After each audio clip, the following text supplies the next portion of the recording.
I think that all of those indicators tell us that the Fed needs to act. They should have acted in their last meeting, maybe even a little earlier than that. I've been talking about this for 2 or 3 months now.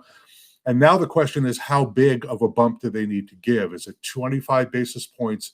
Is it 50 basis points? Let me just say, nobody was talking about 50 basis points before this report. I think we're now going to see people talking about 50 basis points, and some folks will even talk about more. So I think that this report really sends a signal to the Fed. The boat is pulling out, the train is leaving the station, whatever analogy you want to use, and they need to get on board.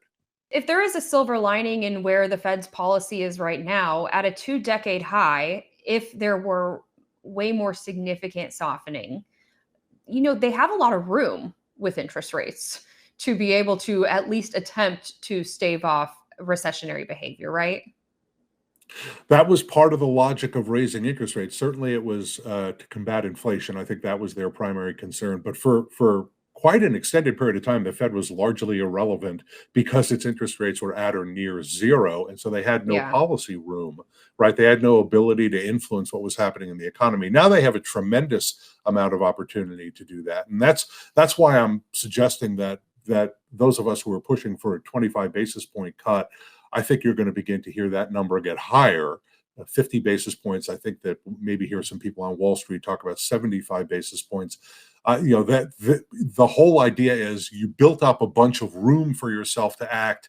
Now spend that, excuse the pun, spend that capital, spend that space, go ahead and cut rates aggressively and send an indication that you really are concerned about growth and you're also concerned about employment. To me, a 25 basis point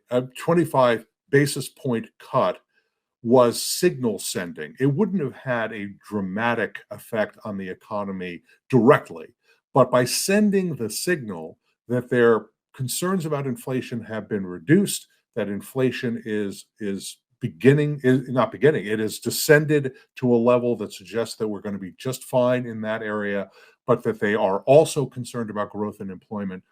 That was signaling, not policy making. Now I think they have to think about policy making. After seeing these numbers, I think they have to think about policy making.